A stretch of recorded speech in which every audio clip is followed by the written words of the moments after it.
A to Z Mysteries, The New Year Dragon Dilemma, Super Edition 5 by Ron Roy. Chapter 12. Well, thanks a lot, Dink said to the two men. My dad is waiting outside, so we'd better get going. He gets really mad when I'm late. Dink hustled Josh and Ruth Rose out the door. Okay, what's going on? Josh asked. Your dad doesn't even know where we are, and he never gets mad. Follow me, Dink said.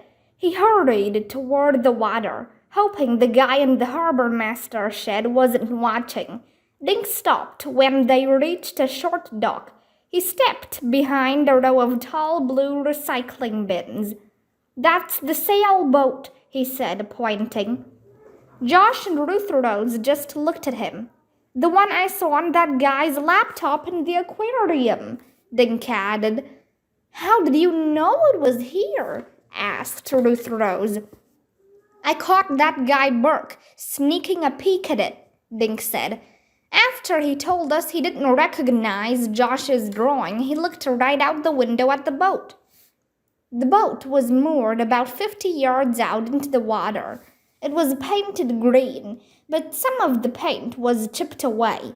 The sails were down, but Dink could see that they were dirty. Someone's t-shirt was pinned to a rope, flapping in the breeze. A rubber dinghy was tied to the aft end of the boat. I wonder if the laptop guy is out there, Josh said. I don't know, Dink said, wishing he had binoculars. Just then they heard a door slam behind them. They looked and saw a man leaving the harbor master shed. He was hurrying toward the dock. Duck, Ruth Rose said. All three of them scrunched down behind the recycling bins. The man called Burke rushed past them and hurried out onto the dock. He was wearing a light-colored fisherman's sweater. They watched him stop at the end of the dock. Less than a minute later, a man on the sailboat stepped into the dinghy, untied the rope, and started the motor. It took only a minute or two to reach the end of the dock. He and Burke began talking. The dinghy driver remained seated in his boat with the motor running. Burke stood on the dock, looking down at him. They both looked angry. The guy in the boat is Laptop Man, Josh whispered to his two friends. I know, Dink answered, keeping his voice low. And I think Burke is the man I saw last night running toward the swan float. He's small enough to climb that little ladder, Ruth Rose said. And I'll bet anything that piece of yarn you found came from his sweater. Right, Dink said. And when we saw the guy with the laptop at the aquarium, he was telling Burke to go to the swan float during the second fireworks. He even drew a picture for him. I'll bet you he emailed it. So let's arrest them, Josh said. We can't prove they stole anything, Dink said. And even if we could, we have to tell the police. Why don't we call them right now? Ruth Rose asked. You've got your cell phone, right?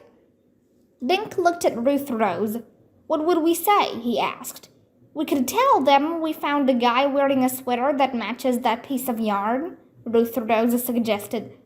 Guys, something is happening, Josh whispered. The man in the boat stood up. He reached into the pocket of his jeans and pulled out something small enough to conceal in one hand. He passed the object to Burke, who looked at it, then slipped it into his own pocket.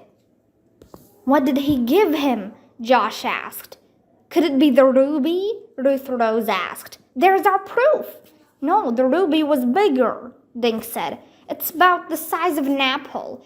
And if Burke stole the ruby last night and gave it to Laptop Guy, why would he be giving it back to Burke now? The man in the dinghy shoved off, heading out toward his sailboat.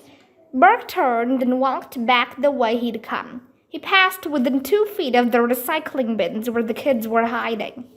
He doesn't look happy, Ruth Rose said. They watched him approach the harbor master's shed, but he didn't go in. He kept walking toward the street. Where's he going? Josh asked. I don't know, but wherever it is, we're going too, Dink said.